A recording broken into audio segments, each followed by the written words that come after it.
Sebagai capres Partai Golkar, figur Airlangga Hartarto dirasa memiliki potensi besar untuk bersaing dengan para kompetitornya. Modal basis suara Partai Golkar dan koalisi yang sudah terbangun dengan PAN dan P3 membuat Airlangga Hartarto semakin menarik di mata publik. Diagram Politik Indonesia merilis hasil survei terbarunya terkait elektabilitas calon presiden 2024. Hasilnya terdapat lonjakan terhadap suara responden terhadap Ketua Umum Partai Golkar, Airlangga Hartarto.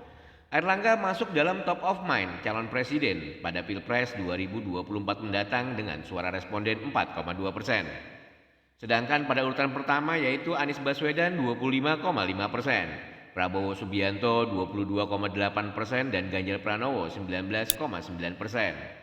Begitu penjelasan Direktur Eksekutif Diagram Politik Indonesia Nastain Muhammad dalam keterangan pers yang diterima pada 4 November 2022 lalu.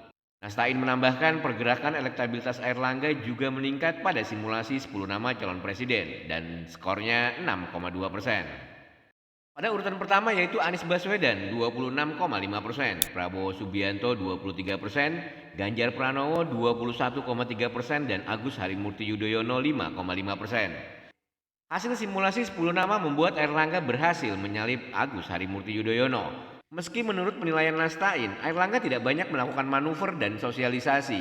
Namun nama Airlangga sebagai menteri dinilai mampu mendongkrak elektabilitas ketimbang AHY.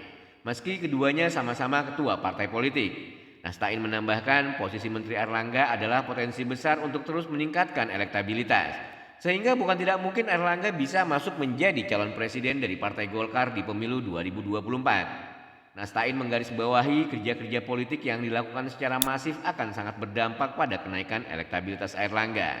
Sebagai informasi, survei Diagram Politik Indonesia berskala nasional dengan mengambil sampel secara proporsional di 34 provinsi dengan total 1.200 responden.